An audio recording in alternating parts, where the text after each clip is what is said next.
팬과 방망이 대신 펜을 든 기자들의 날카로운 시선, 유쾌한 입담으로 지역사회 이슈를 날린다. 시사토크 견제구입니다.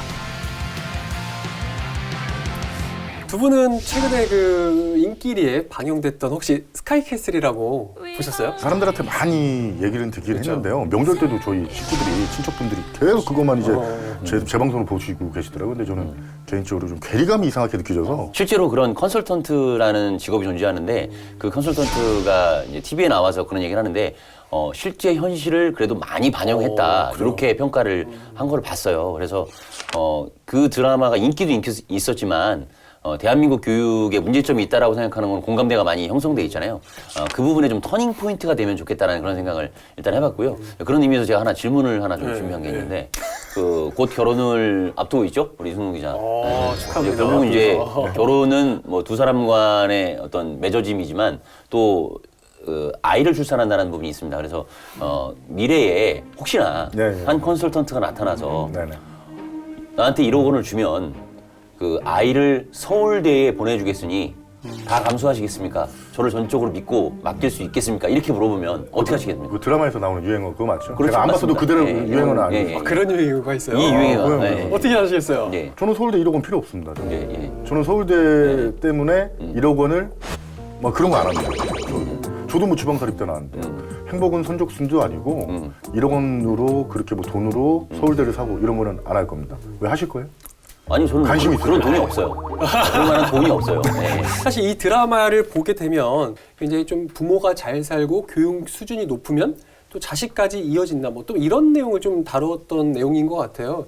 그래서 결국에 뭐 이런 부와 교육력도 대물림된다 이런 이야기였던 것 같은데 뭐 실제 이런 게 좀 실제 현상이라고 좀 보여지시는 거예요? 아니면 좀 실제 그 교육 컨설턴트가 나와서 그런 현실이 존재한다라고 얘기를 했고 뭐 좀 범위를 좁혀서 이 세종시 교육 안으로 들어와도 뭐 다른 지역에도 있는 현상들이지만 뭐 서울 대치동에 1박 2일 뭐 원정 그 강의를 들으러 가는 학부모와 아이들이 있다고 들었고 뭐 방학 때 합숙을 한다 뭐 이런 그 가정들도 있다고 들었기 때문에 또 그리고 유명 강사를 아예 몇 분이 그 몇 명의 가정이 조인트를 해서 모셔서 1대1 뭐 이런 과외 이런 것들도 한다는 얘기를 들었기 때문에 뭐 엄연히 벌어지고 있는 현실은 맞다 이렇게 보고 있습니다. 다른 거를 예를 안 들어도 저희 학교 다닐 때 한번 생각을 해보세요. 인류대 가는 친구들이 또 어떤 직업을 갖게 되고 이런 것들을 우리가 두 눈으로 봤을 때도 우리나라는 태생적 구조가 인류대 나와야지만 좋은 직업을 얻고 행복하게 떵떵거리면서 살 수 있다는 것들이 완전 뭐 이제 공식적으로 돼 있는 거기 때문에 뭐 다른 뭐 전문가들 의견을 안 들어도 저희가 느끼고 있는 부분들은 그쪽으로 흘러가는 건 맞습니다, 분명히. 그래서 사실 오늘 저희가 좀 이야기 나누고자 하는 주제가 세종교육과 관련된 내용 아니겠습니까? 그 세종시 교육을 현재 뭐 제가 그냥 느끼는 교육은 굉장히 좀 아이들이 무조건 공부해 뭐 이런 거보다는 좀 아이들이 좀 더 행복한 교육으로 현재 지금 세종교육 방향을 좀 가고 있지 않나 이런 생각이 있어서 뭐 기본적으로는 좀 올바르다고 보여지는데 사실 일부에서는 뭐 오히려 학력이 좀 저하될 수 있다 뭐 이런저런 우려의 목소리도 나오는 게 사실인 것 같아요. 두 분은 세종교육 지금 현재 어떻게 좀 평가하고 계세요? 세종교육은 세종시 출범과 함께 그 나쁜 용어일 수도 있는데 수단이라고 그럴까요? 아마 뭐 정상건설로 갈 수 있는 어떤 요소 이런 것들로 해서 집중 홍보가 됐고 그리고 집중 투자도 이루어졌고요. 뭐 스마트 스쿨이나 명품 스마트 교육. 그렇죠. 그래서 인근 시도나 전국적으로 주목을 받은 것도 맞습니다. 그래서 그 과정에서 세종시 정상건설과 밀접한 관계를 갖고 있는 인구 유입을 불러일으키기도 했었고요.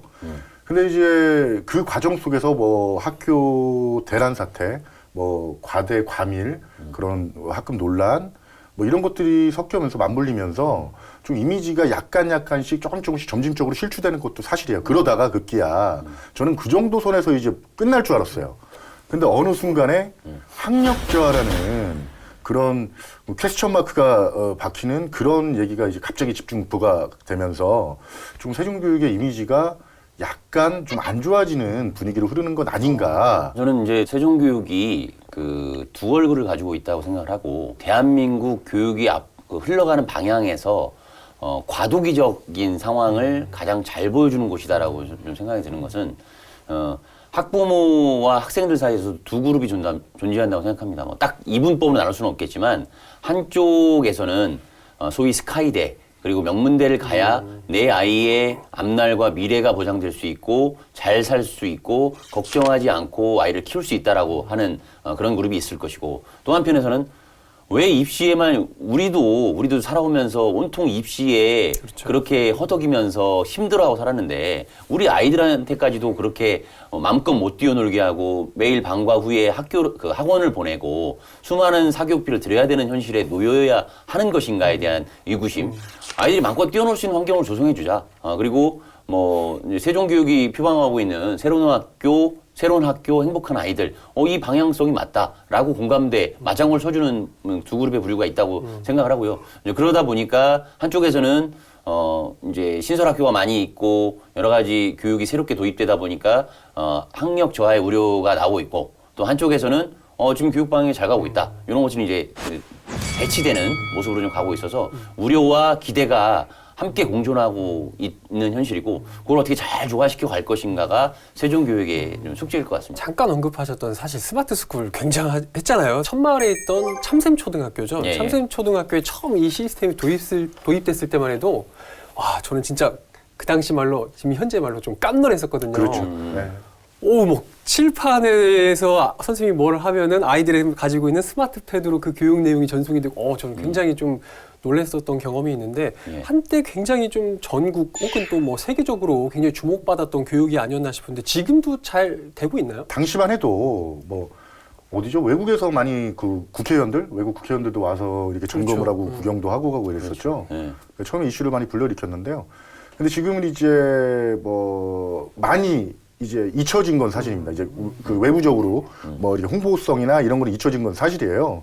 그리고 고비용 저효율 해가지고 좀 문제 제기도 됐었고요. 그 스마트 전자칠판 같은 경우는 뭐 수천만 원 이르고 그렇죠. 그리고 거기에 또 보태진 게 이제 스마트 패드죠. 그 태블릿 PC.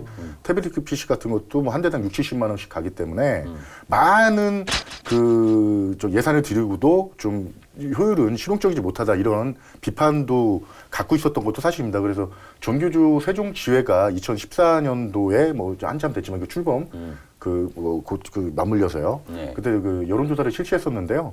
좀 이런 문제에 대해서 제기를 많이 했었어요. 옛날만큼 주목을 받지 주목을 못하고 받지 있죠. 못하죠. 이미 뭐 많이 이제 확대됐기도 했기 때문이겠지만 그만큼 그걸 가지고 이제 세종교육의 그것밖에 없다 이제 이렇게 보기에는 좀 어려운 상황인 것 같긴 해요. 그리고 그렇죠? 원래 1인 1패드 뭐 이렇게 했는데 좀 많이 그거는 좀 맞아요. 정책이 뭐 좀 변화됐죠. 지금 정확한 현주소는 모르겠지만 이제 뭐 4명당 하나씩 쓰는 형태로 바뀌었다라는 걸 몇 년 전에 한번 들었던 기억이 있고요. 그리고 이제 여기 신도시뿐만 아니라 읍면 지역까지도 패드를 좀 약간 공평하게 분배하는 형태로 좀 정책이 가고 있다고 좀 들었고요. 근데 아무튼 중요한 거는 2012년 세종시가 출범을 해서 새로운 신도시가 새로운 비전을 가지고 성장해 나가는 과정에서 교육이라는 부분은 상당히 중요한 부분이고 그 과정에서 혁신적인 요소로 도입된 것이 스마트 교육이었고 그게 전국적인 관심을 샀기 때문에 많은 이들이 그 상징성 있는 천마을이라는 학교에 오게 된 그런 그 계기와 마중물 역할을 했던 것은 분명하고요. 네, 물론 당연히 운영하는 과정에서 문제점이 있으면 보완을 해나가는 것이 맞는데 지금 상황에서 이 스마트 교육이 지금 제대로 가고 있는지는 한 번쯤은 더 점검해 볼 시점이 된 것 같기도 하습니다. 인구 유입에 있어서 굉장히 큰 하나의 마중물이 됐던 거는 분명한 사실인 것 네. 같은데 스마트 스쿨 말고도 세종시 교육이 굉장히 주목받았던 이유 중에 하나가 바로 그 학교를 중심으로 한 마을 단위 구성 이런 게 가능했었다는 거 아니겠습니까? 그게 어떤 내용이었죠? 행복도시 건설청이라는 중앙정부에서 세종 신도시를 건설하는 컨셉이 생활권, 마을마다의 복합 커뮤니티 센터 기능을 도입한 건데 그게 이제 어떤 개념이냐면 아파트와 공원이 전체적인 생활권을 구성을 하고 있고 그 중심부라든가 그 안쪽에 학교와 유치원과 그 다음에 뭐 치안센터, 그 다음에 소방서, 그리고 모든 기능들, 주민센터까지 포함해서 모든 주민 생활 편의 기능들을 모아놓으면서 마치 아파트 담장 안에 학교가 있어서 학부모들 입장에서도 안전하게 아이를 보낼 수 있고 좀 더 케어하기 좋고 뭐 이런 환경들이 조성됐기 때문에 또 하나의 관심사를 불러일으키게 된 계기가 된 것 같습니다. 친구들이 물어봤던 게 이제 뭐 이렇게 마을 중심 학교가 이제 구성됐기 때문에 맞벌이 부부들 있잖아요. 빨리 학교를 데려다주고 또 이동을 해야 되니까 그래서 이주를 막 결심한 친구들도 많아요. 또 전세가가 싸다 보니까 이쪽으로 그 교육 환경 때문에 넘어오는 분들이 친구들이 많았었죠. 그런 것들 때문에 사실 어쨌든 세종교육이 굉장히 주목을 받으면서 이렇게 아이들이 많이 오게 되는 그런 효과는 누렸는데 이게 갑자기 예상보다도 너무 많이 물밀듯 들어오다 보니까 사실 초창기에 굉장히 좀 부작용이 났던 것이 바로 좀 과대 학교 문제라든가 예. 뭐 그런 문제 아니었겠습니까? 그래서 일부 뭐 도담 초등학교나 일부 학교들 같은 경우는 뭐 증서를 통해서 기존보다 뭐 2배 많은 학급이 지금 현재 운영이 되고 있다든가 이제 이런 좀 부작용 사례도 일어나곤 했었는데 참 아쉬운 대목이 그거였던 것 같아요. 과대학교는 출범 초에 세종교육이 겪었던 가장 큰 쓰나미 같은 현안이었다고 좀 보여지는데요. 근데 그 여파가 아직까지도 좀 이어지고 있습니다. 이제 지금 실제 현황을 보면 세종시 교육이 표방했던 것은 OECD 기준으로 해서 한 학교에 24학급에 그리고 학급당 학생 수 20명이었어요. 그렇죠. 근데 이제 시간이 흘러가면서 관심이 높아지고 그러면서 주변 지역에서도 많이 이사 오면서 학급이 지금 도담초 같은 경우에는 63학급이라서 전국 거의 5위 안에 드는 학급 수를 갖고 있고 50학급이 넘는 데가 초등학교만 해도 5곳이 넘는 것으로 그렇게 파악이 되고 있고 뭐 25학급, 24학급이 넘는 학교들도 지금 워낙 많습니다. 워낙 많고 그래서 출범 초에 기조가 좀 흔들리고 있는 좀 그런 부분들이 있고 그게 하나의 좀 기현상으로 나타나는데 한편으로는 세종교육에 대한 관심 그리고 기대감이 반영된 것이어서 앞으로 이런 문제를 잘 극복해 나가면 또 세종교육의 그런 관심과 기대감이 더 좋은 효과로 나타날 것이라고 생각합니다. 과대학교 문제가 발생을 하다 보니까 사실 학교를 빨리빨리 좀 더 지어서 학부모님들 입장에서는 빨리빨리 지어서 이 학생들을 좀 이렇게 나눠서 이렇게 하길 바라는 그런 마음들이 굉장히 큰데 사실 그게 지금 쉽지는 않은 상황이잖아요. 이희택 기자가 말씀하셨던 거를 잠깐 짚고 넘어가면 학생 수요 예측 실패라고 볼 수 있는데요. 이게 실패냐 성공이냐 뭐 이런 걸 따지기 전에 학생 수요 예측을 할 수가 없어요. 제대로 된 학생 수요 예측을요. 뭐 개인 정보라도 있고 할 수는 없는 것 때문에 이런 문제가 많이 부각이 됐고 그러다가 많이 이제 조율이 되는 상태잖아요. 지금 많이 조율이 됐고 극복을 해가고 있습니다. 교육청이 이제 또 학생 수요 예측 시스템에 대해서 노하우를 또 축적을 해서 많은 부분을 이제 소화를 하고 있는데요. 근데 지금 말씀하신 대로 지금 이 문제를 또 해결하기 위해서는 분명한 거는 학교를 신설하고 적재적소에 또 학교를 신설하고 이런 부분이 돼야 되는데 이 부분이 쉽지만은 않거든요. 쉽지만은 않은 게 어쨌든 뭐 예산이 필요하고 그리고 또 교육부라는 큰 산을 넘어야 되고 그런 부분에 있어서 걸림돌이 되게 많이 되고 있는 건 사실입니다. 그래서 얼마 전에 이제 그 아림 제2중학교 지금 막 신설을 세종시 교육청에서 준비를 하고 있는데요. 지금 2017년도에 학교를 짓겠다 중앙 투용자 심사를 교육부에 의뢰를 했는데 좀 불가 승인을 판정을 받아서 고배를 마셨고요. 그 두 번째 이제 그 교육부가 원했던 것들이 야 우리가 100% 그 예산을 못 대주니까 지자체에서 좀 예산을 좀 받아와라 니들이. 그럼 우리가 좀 생각해 볼게. 이래서 교육청이 시에 지자체에 좀 손을 벌렸는데 시에서 이제 그거를 좀 반려하면서 또 다시 지금 이제 묵은 숙제가 돼버렸고요. 지금 세 번째 또 투용자 심사를 준비하고 있어요. 지금 시청하고 접촉을 하고 있는데 그마저도 녹록치 않은 상황이에요. 그리고 교육부 논리가 많이 틀리다는 건 아니에요. 빈 교실 학교들을 또 뭐 생각을 하고 있기 때문에 주변에 같은 학군에 그렇기 때문에 확실하게 100% 부당한 논리는 아니지만 그래도 교육청이 많은 어려움을 겪고 있는 건 사실입니다. 그렇게 하면서 고스란히 그 피해는 이제 학부나 학생들한테 또 돌아올 수 없는 구조로 돌아가고 있는 상황이죠. 초창기에 천마을이 굉장히 학생들이 넘쳐났을 때 미르초등학교가 새로 원래 없던 계획이 없던 학교였는데 신설이 됐고 또 바로 인근에 세롬중학교도 원래 계획이 없었는데 신설이 되는 그런 사례들도 있었잖아요. 그렇죠. 왜 이렇게 근데 지금은 더 힘들어지고 있는 겁니까? 그 당시만 해도 세종시가 이제 그 출범하고 나서 얼마 안 된 시기였고 전국적으로 세종시가 잘 건설되고 있는지 관심의 대상이었는데 그 과대 학교 문제가 터지다 보니까 저기 세종시 저런 문제가 있어? 저기 이사 가면은 좀 불안할 수 있겠는데 이런 불안감이 조성되다 보니까 잘못하면 정부 정책이 실패로 비춰줄 수 있다는 거죠. 그래서 당시에 또 초반만 하더라도 시교육청의 학교 설립 권한이 있었던 것이 아니라 행복도시건설청이라는 중앙정부에 있었던 상황이었기 때문에 그런 시민들의 민원에 즉각 반응이 좀 일어나서 미르초와 세롬중이 빨리 생길 수 있었던 계기가 됐는데 시간이 흐르면서 다른 지역에서 형평성 문제를 계속 제기하는 겁니다. 왜 이렇게 세종시는 학교 신설 우리는 해달라고 하면서 잘 안 해주는데 왜 이렇게 세종시만 반영을 잘해주냐라고 하는 또 문제가 제기가 또 들어왔던 그렇죠. 것이죠. 그런데 그럼에도 불구하고 아름 이중이 필요한 부분은 아직 세종시가 2012년 출범 이후에 7년 정도밖에 되지 않은 신생도시라는 점입니다. 그래서 여전히 과대 학교라는 보도가 계속 언론 보도에 나게 되면 부정적 영향이 미치게 되고 이사 가려고 세종시에 관심이 있어서 이사 가려고 하는 사람들한테 장애 요소가 될 수 있기 때문에 아직은 2030년 완성기까지 가는 데 있어서 교육부가 조금 더 전향적인 태도를 보여주는 것이 맞지 않느냐. 너무 형평성 논리와 그리고 인근 학교에 조금 학교가 좀 적은 데가 있는데 좀 돌아가면 되지 않냐라고 하는 것은 조금 약간 무책임한 것으로 비춰질 수 있거든요. 올해 이제 세 번째 도전에 나선다고 하니까 세종시 교육청에서 이제 좀 더 대응을 좀 잘 해나가야 되지 않을까 이제 그런 생각을 가져보고 잠깐 저희가 얘기를 나눴지만 예. 사실 이렇게 잠깐 나눴는데도 굉장히 세종시가 교육에 있어서는 굉장히 다이나믹하게 돌아가고 있기 때문에 여러 가지 주제가 벌써 몇 가지가 나왔어요. 그래서 그렇죠. 오늘 교육에 대한 이야기를 나누긴 하지만 결국에 오늘 저희가 나누고자 하는 얘기는 세종시가 과연 요즘에 일부에서 제기되고 있는 이런 학력 저하 과연 이게 진짜 현실로 받아들여야 되는 것이냐 아니면 너무 과장된 표현 아니냐 어떻게 봐야 될지에 대해서 좀 이야기를 나눠보면 어떨까 이제 싶은 생각을 갖고 있거든요. 시사 토크 견제구 오늘의 구원 투수 입장합니다.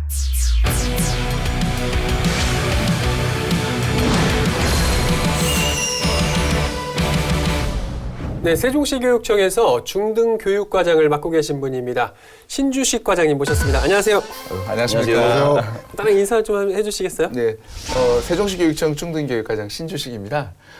오늘 우리 세종교육의 현주소와 또 저희 세종교육청의 정책에 대해서 알릴 건 또 제대로 알리고 또 우리 질책과 또 좋은 제안들은 잘 들어서 저희 세종시 교육청에 잘 반영하도록 하겠습니다. 아유, 고맙습니다. 네. 제가 좀 오기 전에 원래 제가 뒷조사 전문이라서 뒷조사를 좀 살짝 해봤는데 네. 2013년에 교육부에 넘어오셔가지고 2017년 초에 세종시 교육청으로 이제 전입을 해오신 것 같더라고요. 그래서 바로 오시기 그 전에 학교 생활 문화, 학생 생활 문화죠. 학교 생활 문화 쪽을 담당하셨고 넘어오셔서 그다음에 직업 정보를 담당하시다가 작년 말에 중등교육으로 넘어오셔가지고 학생들과 밀접한 업무들을 두루두루 이렇게 맡아오셨기 때문에 또 교육부와 시교육청을 아우를 수 있는 오늘 다양한 얘기들 해주실 수 있을 거라고 기대하고 있습니다. 예. 세종에서 네. 천안으로 이제 같이 이렇게 함께 한 차를 타고서 이렇게 이동을 했는데요. 야, 저는 교육청 하면 되게 이제 조금 소통에 좀 부재하고 이렇게 좀 답답한 분위기, 선생님들 좀 답답한 분위기 이런 게 있다 이렇게 좀 볼 수 있는데 오늘 뵙고서 야, 이거 대짜구나. 저랑 잘 맞는구나. 이런 기분이 들어서 오늘 좋은 얘기 많이 기대가 됩니다.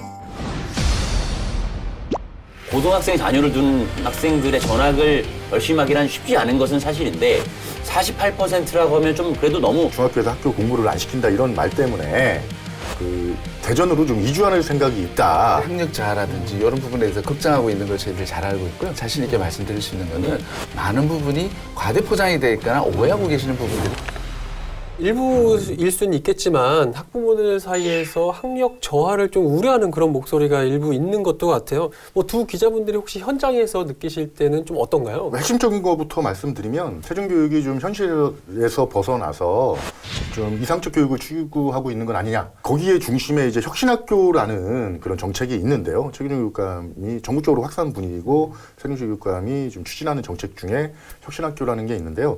이 혁신학교가 그 자기주도적 학습 능력이나 창의력 신장에는 분명히 좋다. 이런 의견이 있는 반면에 좀 학력 저하를 좀 우려하는 부분들이 많은 것 같아요. 그래서 제가 뭐 제 의견은 아니고 여러 학부모들을 만나서 얘기를 나눠봤어요. 그 학부모님 말씀하시는 것들이 저는 그 초등학교 6학년 부모를 만났는데요. 중학생들이 좀 이제 그 중학교에서 학교 공부를 안 시킨다 이런 말 때문에 그 대전으로 좀 이주하는 생각이 있다. 그리고 심지어는 그 선생님들도 열심히 하는 친구들한테 기뜸을 해준대요. 학부모를 불러서. 그건 이제 그 학부모님이 말씀하신 건데 어머님이 이 친구는 공부를 너무 열심히 하니까 대전으로 가서 좀 교육 체계가 완전히 갖춰진 도시에 가서 좀 하시는 게 어떨 것 같습니까? 이렇게 지금 그건 뭐 교사로서 생각하는 마음이 그럴 수도 있죠.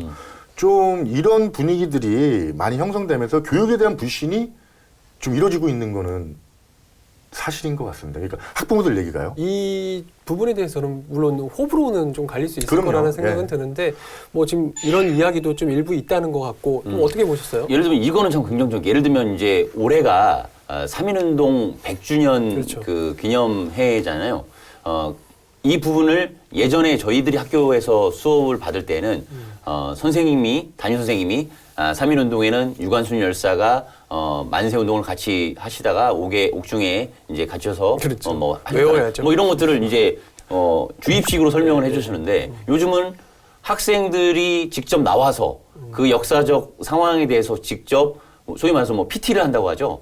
선생님은 또 앉아 있고 직접 설명해 보면서 자기 표현력, 그 다음에 자기가 직접 공부해서 실제 또 천안에 그 기념관도 다녀오고 이렇게 하면서 이제 현장 학습 뭐 이런 부분들에서 교육의 패러다임이 바뀌는 부분에 있어서 상당히 긍정적인데 그 이면에 아까 이제 이순동 기자가 얘기했듯이 혁신학교의 개념 그리고 뭐 고등학교로 얘기하면 고교 평준화, 뭐 초등학교에서는 뭐 정기고사 폐지, 뭐 이런 부분들이 있다 보니까 공부를 너무 안 시키는 분위기로 가다가 혹시나 고3 문턱에서 우리 아이가 대학 진학이라고 하는 요즘 엄연한 현실은 대학을 어느 정도는 가줘야 대한민국에선 살아남을 수 있다. 학연 지연 이런 것들이 엄연한 현실이기 때문에 그런 것에 대한 우려가 좀 나오고 있고 그런 우려의 일환에서 하나의 좀 지표로서 작년에 받아볼 수 있었던 것이 국회의원 김혜영 의원이 한번 국정감사에서 지적했던 부분인데 정부 부처 16개 정부 부처의 자녀들 고등학생 자녀들이 세종시 고등학교를 다니고 있는 비율이 48% 정도, 절반이 좀 안 된다라는 부분은 나왔어요. 근데 사실 어느 지역을 가더라도 고등학생 자녀를 둔 학생들의 전학을 결심하기란 쉽지 않은 것은 사실인데 48%라고 하면 좀 그래도 너무 낮지 않느냐. 정부 공무들이 내려오고 나서 좀 더 정착을 해야 이 도시가 성장할 수 있는 것인데 수도권 인구가 내려와야 되는 것인데 여전히 교육이란 부분들 때문에 못 내려오고 있는 문턱이 좀 이렇게 높아져 있지 않나. 이런 부분에서는 한번 들여다볼 수 있는 지표인 것 같습니다. 분명히 예전과는 좀 다른 교육, 아이들이 좀 행복한 교육을 좀 지향하고 미래지향적인 그런 아이들 뭐 교육에 있어서는 충분히 이제 뭔가 이제 변화되고 있는 모습을 보이고 있는 것 같긴 한데 일부에서는 지금 두 기자분이 좀 지적을 한 대로 학력 저하를 좀 우려하는 문제가 분명히 좀 있는 것도 같아요. 일부 학부모님들 사이에서는 이 점에 대해서는 좀 교육청에서는 어떻게 보고 계세요? 저희들도 우리 학부모님들께서 우리 그 학생들의 학력 저하라든지 이런 부분에 대해서 걱정하고 있는 걸 저희들 잘 알고 있고요. 그런데 그 부분에 대해서 제가 이제 자신 있게 말씀드릴 수 있는 거는 많은 부분이 과대 포장이 되어 있거나 오해하고 계시는 부분들이 많다 하는 말씀을 먼저 드리고 싶습니다. 예를 들어서 우리 학생들의 학력이다라고 하는 것도 사실은 학력의 개념이 굉장히 많이 바뀌었어요.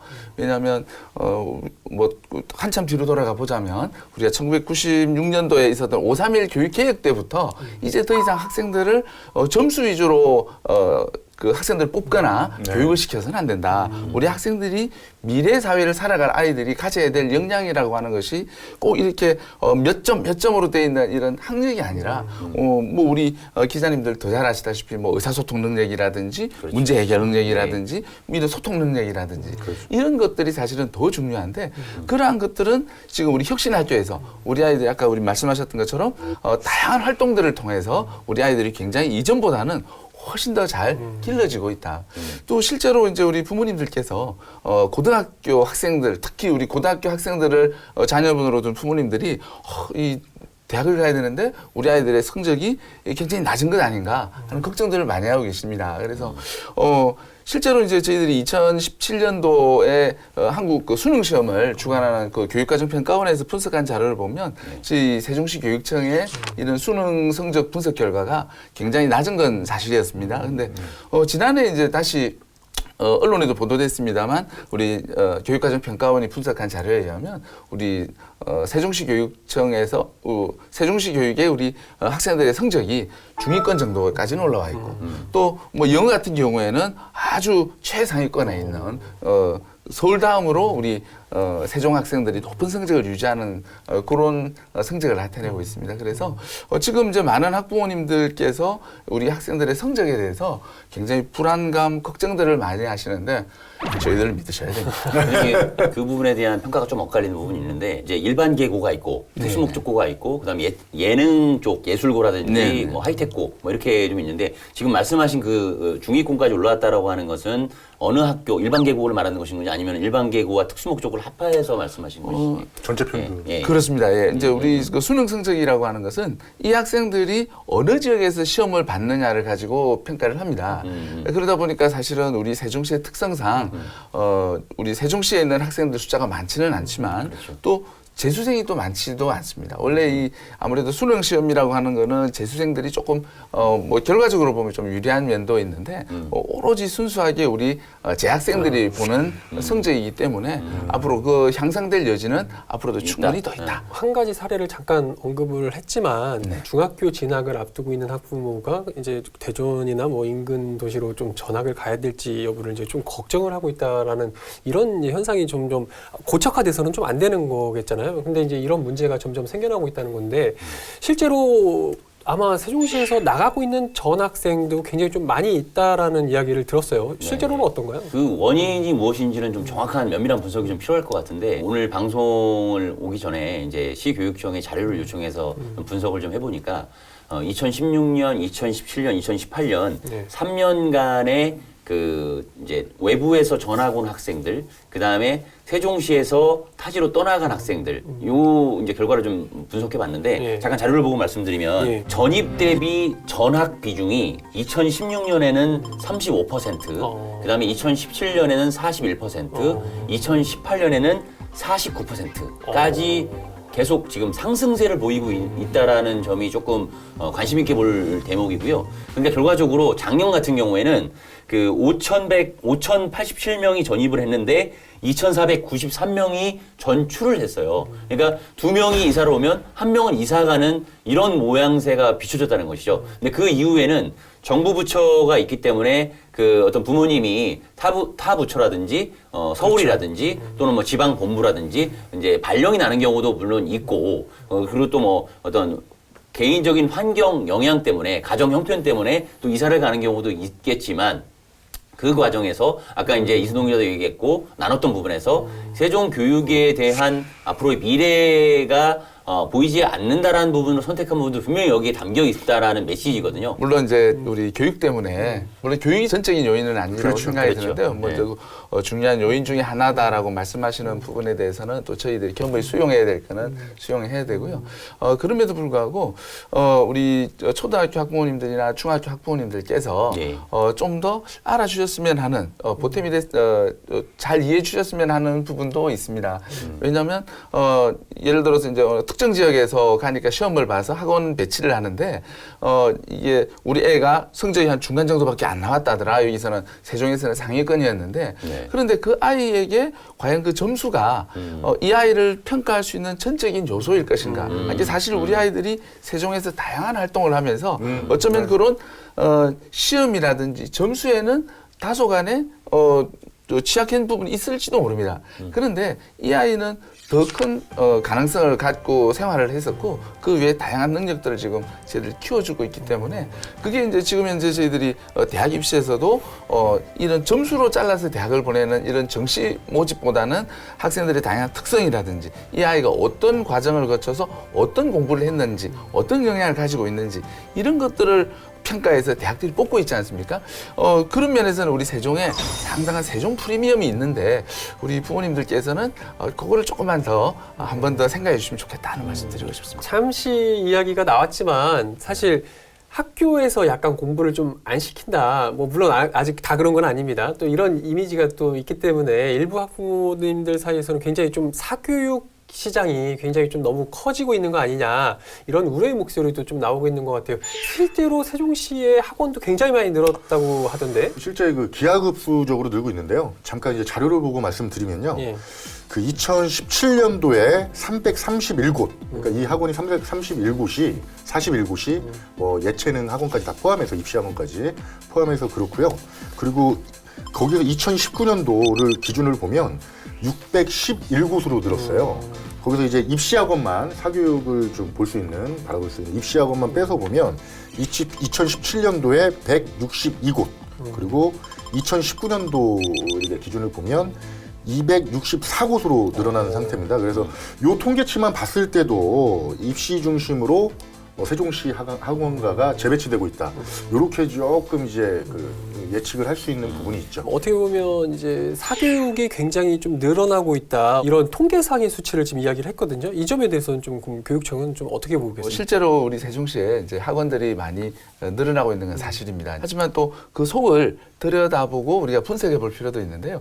아시다시피 우리 세종시에 최근에 인구가 기하급수적으로 늘어나고 있지 않습니까? 그래서 그 수요에 맞춰서 이제 학원도 늘고 있는데 아까 말씀하셨던 것처럼 이런 보습학원이라든지 이런 그 학생들의 교과 활동과 관련된 그 학원의 형태는 좀 최근 3년간 계속 한 40% 남짓 정도로 일정하게 유지가 되고 있어요. 전체 차지하는 비율. 그 외에도 이제 뭐 어떤 예술 활동이라든지 뭐 체육 활동 뭐 이런 다양한 활동들을 하고 있는 학원들도 같이 늘어나고 있고 또 사교육과 관련돼서는 사실은 특히 우리 세종시 같은 경우에 어린 자녀를 둔 학부모들이 많이 계시지 않습니까? 이 사교육에 보이지 않는 큰 포션은 이 보육의 기능을 하고 있는 학원들도 굉장히 많이 있다 하는 그런 점을 제가 좀 말씀드리고 싶습니다. 덧붙여서 이제 현실을 조금 들여다볼 수 있는 부분이 작년에 교육부에서 발표한 자료가 있습니다. 그래서 얼마나 많은 아이들이 사교육에 참여하고 있느냐, 그 참여를 가지고 조사한 부분에 있어서는 서울에 이어서 서울이 74.6% 정도가 76.7%가 나왔는데 네. 세종시가 2위고요. 74%로 나타났습니다. 그리고 그 1인당 월 평균 사교육비도 서울이 약 39만 원으로 1위를 차지했다고 했을 때 세종시는 26만 2천 원으로 전국 6위. 그래서 뭐 요 지표도 한편으로는 봤을 때는 사교육이 학교 교육에서 뭔가 채워지지 않는 부분들을 사교육으로 어떤 뭐 부모님들이 욕심일 수도 있지만 옮겨가는 경향이 있는데 객관적 지표로 봤을 때 세종의 성장세는 좀 빠르다라고 볼 수 있는 좀 지표도 있어서 이 부분도 교육 관계자분들이 좀 염두에 두고 이후 정책에 좀 반영해야 될 좋은 지표가 아닌가 그렇게 생각됩니다. 근데 여기서 또 하나 이제 저는 약간 궁금한 게 이렇게 학원은 뭐 물론 이제 굉장히 좀 많이 늘어나고 있는 현실이지만 좀 뭐 일부 교육을 위해서 인근 지자체로 이사를 전학을 가는 이제 그런 가정도 이제 생겨나고 있다고 말씀을 하셨잖아요. 혹시 사교육을 위해서 뭐 인근 도시로 나가는 그런 경우도 많이 찾아볼 수가 있나요? 교육 관계자분한테도 들었고 그다음에 학부모 어떤 그 연합회에 계신 분들 뭐 이제 들어보면 뭐 아주 많지는 않은데 대전 지역의 학원가가 이제 소위 말해서 대전에는 그 과거에서부터 부동산 불패 지역이라고 해서 둔산동이 있어요. 그 이유가 부동산이 불패했던 이유가 뭐냐면 그 학원가가 워낙 잘 형성돼 있고 공공기관들이 밀집돼 있어 그렇거든요. 그래서 그쪽으로 봉고차를 함께 태워 보내서 그 학원으로 원정으로 교육을 받는 경우도 있고 그리고 아까 서두에도 말씀을 드렸지만 서울 대치동에 뭐 특수한 사례겠죠. 1박 2일로 원정과외를 떠나기도 하고 방학 때는 합숙으로 가기도 하고 근데 그건 꼭 세종시만의 문제는 아니고 다른 지역에서도 다른 지방 부산이라든지 이런 지역에서도 나타나고 있는 어떤 사회적인 하나의 단면이라고 좀 얘기를 하고 있습니다. 근데 이제 이건 밖으로 봤을 때는 그런데 그렇죠. 안으로 봤을 때 아름동을 좀 주목하면 아름동에 학원가가 성동이 돼 있잖아요. 그렇죠. 거기에 이제 공무원들이나 분들이 이제 아름동 같은 경우는 이제 조성이 다 됐고 이제 부동산 쪽으로 따지면 갈아타기가 이제 막 이제 생성되는 거예요. 이제 거기 사시다가 당첨도 새로 아파트 당첨도 되고 또 뭐 특별 분양도 당첨이 나가셔야 되는데 학원 때문에 못 나가신대요. 그래서 학원 때문에 그 아름동에 계속 머물고 계신다고 하더라고요. 서울의 노량진 같은 곳인가요? 아름동이 아무튼 이렇게 여러 가지 이제 이야기를 나눠보고 있는데 그럼 과연 세종시에서도 이런 것들 여러 가지를 방지하기 위해서 또 여러 정책을 지금 추진하고 있는 상황이잖아요. 뭐 그런 것들에 대해서 좀 더 점검을 해봐야 될 필요가 있지 않을까 이제 그렇게 생각이 드는데 세종시 교육 특히 이제 최규진 교육감께서 이제 수장이 되고 나서 굉장히 열의를 갖고 이제 추진했던 사업 중에 저는 이제 먼저 생각나는 게 뭐냐면 혁신학교 추진이 아닌가 싶어요. 사실 뭐 전국의 일부 이제 진보 교육감들이 이제 주로 이제 많이 이렇게 당선이 되시면서 굉장히 많이 이걸 뭐 전국적인 추세가 많이 되기도 했지만 어쨌든 교육감님도 기회 될 때마다 이야기를 많이 하셨거든요. 혁신학교는 사실은 이제 세종시나 또는 뭐 몇몇 교육청에서만 하는 것이 아니라 지금은 이제 문재인 정부의 정책 과제로 이제 전국에서 지금 진행이 되고 있는 그런 정책입니다. 저희들 이 세종에서도 이제 혁신학교가 차곡차곡 그 이제 노하우를 쌓아서 초등학교에서 중학교로 이제 고등학교까지 이렇게 학교급을 옮겨가면서 이제 점점 더 활성화되고 있는데 사실은 혁신학교에서 가장 중요시하는 것은 그동안에 일방적인 어떤 학교 문화를 또는 교육청에서 하달식으로 진행되던 이런 교육 정책들을 학교의 의견 수렴을 통해서 학교가 할 수 있고 학교가 원하는 사업을 하도록 하자는 거. 그리고 학교 안에서 학교 구성원들이 학교에 나아갈 방향이라든지 학생들을 어떻게 가르칠 것인가를 협력해서 더 잘해보자 그런 차원입니다. 그래서 혁신학교가 사실은 우리 세종교육에 아주 큰 역할을 하고 있다고 볼 수도 있습니다. 전국적으로 봤을 때 이런 혁신학교라는 이런 컨셉트가 가장 그 활성화되고 있는 지역 중에 하나가 세종시라고 볼 수 있는 거죠. 예. 그런데 이제 혁신학교는 결국은 저는 이제 바라봤을 때 저희도 이제 취재 이승동 기자도 한번 혁신학교 특집으로 해가지고 학교를 탐방하는 그런 코너가 있어서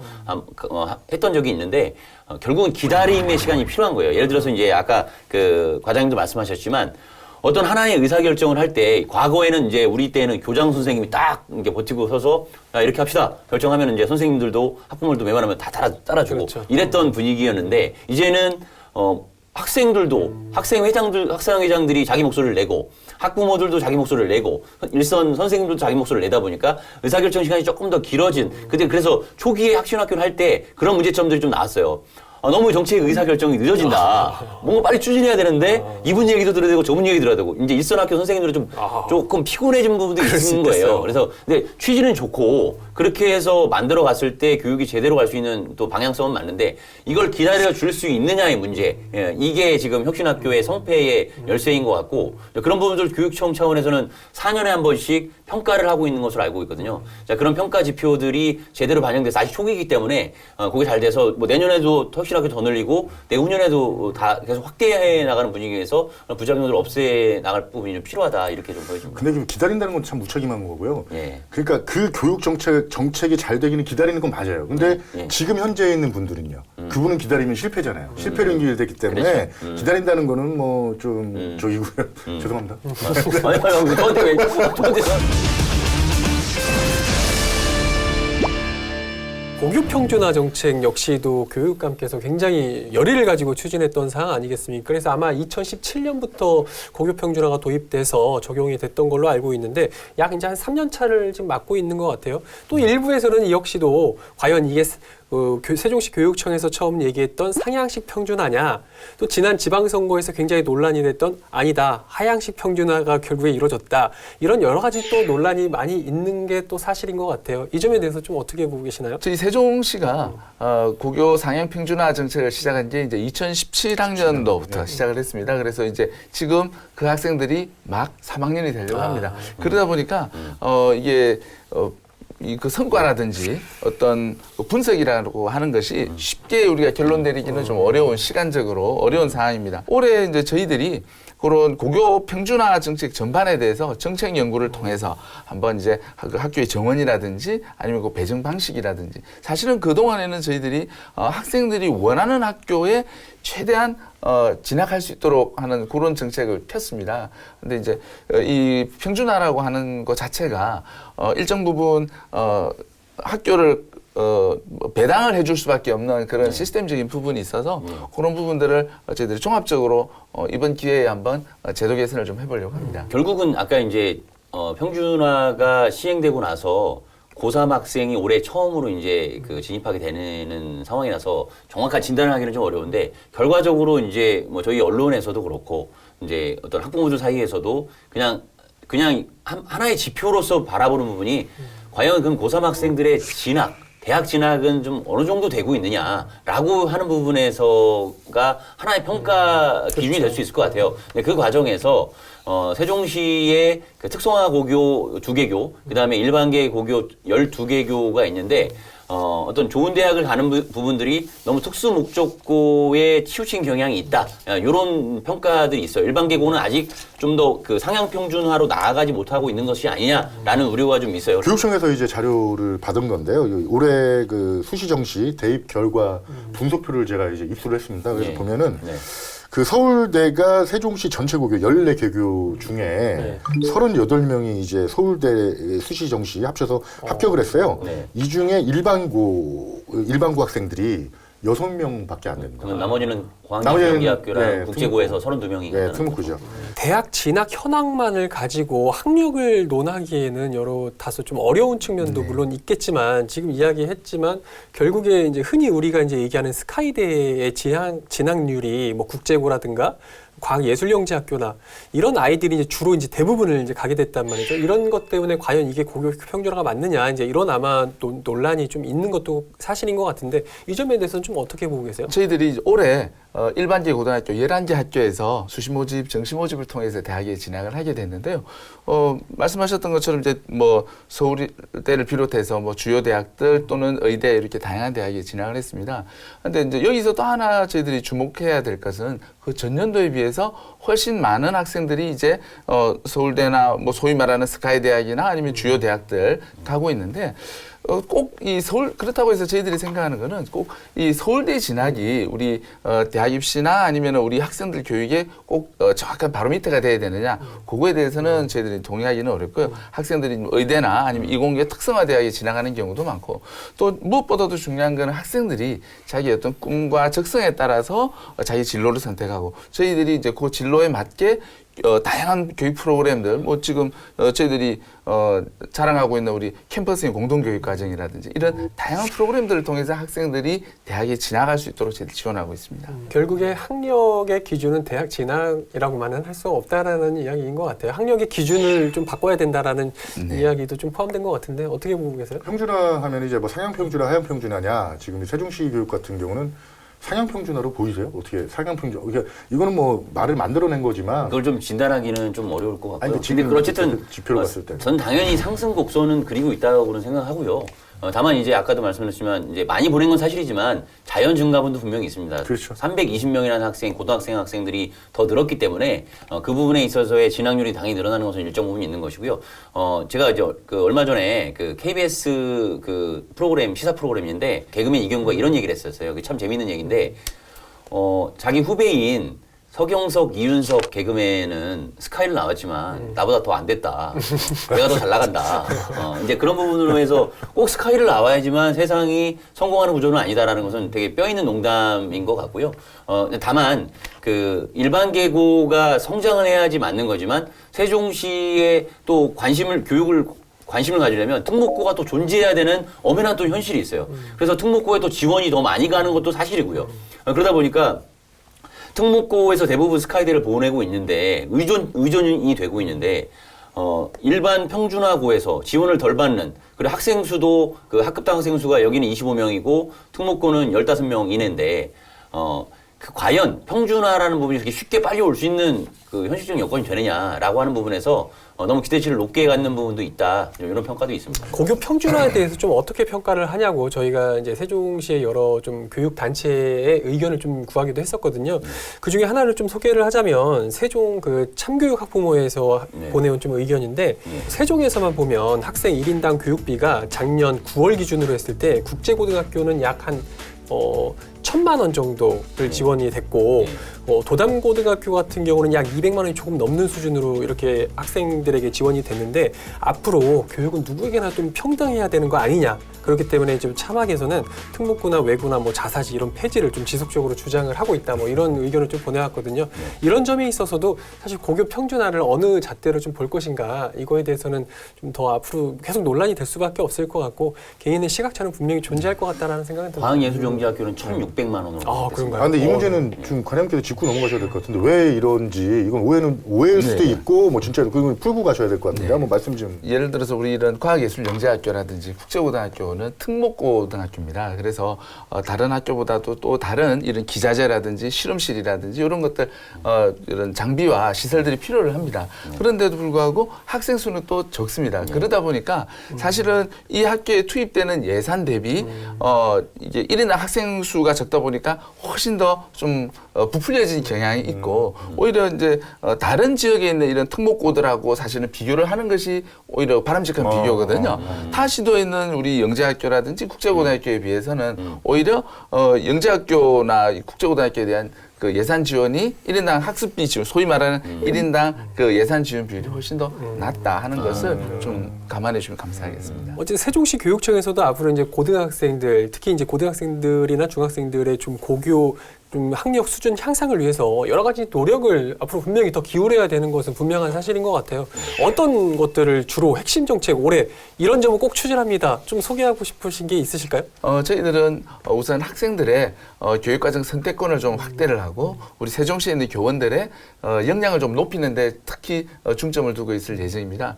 먼저 이제 그 학생들의 과목 선택권을 좀 확보해 주기 위해서 교과 중점 학교를 연차적으로 모든 일반기 고등학교로 확대할 예정이고 저희들이 성공적으로 운영하고 있는 이 캠퍼스의 공동교육과정을 우리 아이들이 좀 더 다양하고 자기 진로에 맞는 과목들 특히 심화 과목들 중심으로 선택할 수 있도록 선택의 폭을 넓혀갈 계획입니다.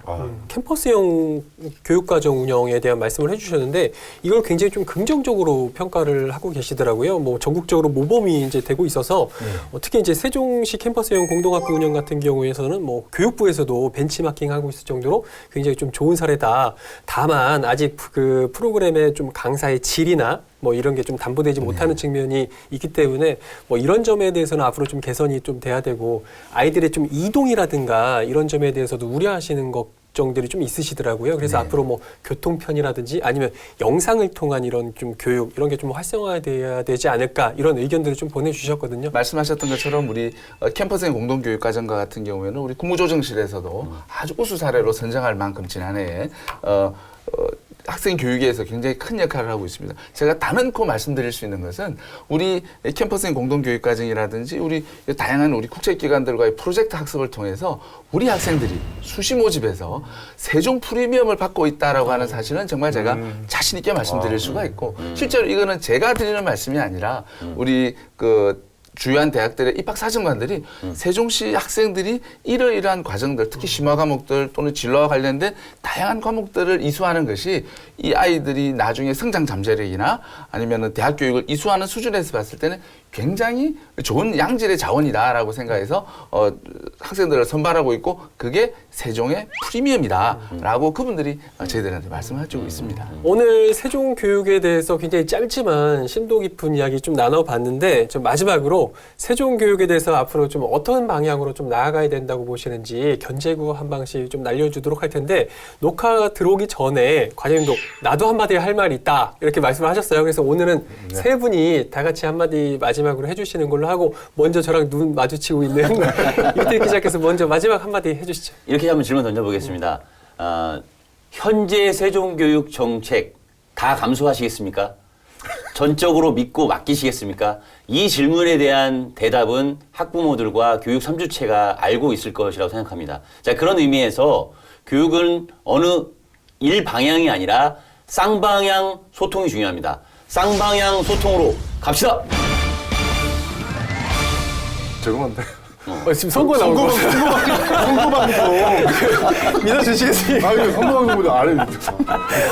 자, 그다음에 이제 오른쪽에 있는 네네. 이승동 기자 정리해 주시죠. 세종시는 교육으로부터 출발했습니다. 진짜 교육으로부터 홍보가 됐고요. 그리고 마지막 또 2030년 도시 완성기도 교육으로 평가받아야 된다고 봅니다. 그래서 저는 대한민국 행정수도 세종의 미래 바로 교육이다. 자, 오늘의 마지막 다크호스. 자, 과장님 한마디 해주시죠. 대한민국의 심장 세종의 교육 저희들이 책임감을 갖고 완성하겠습니다. 저희들을 믿으셔야 됩니다.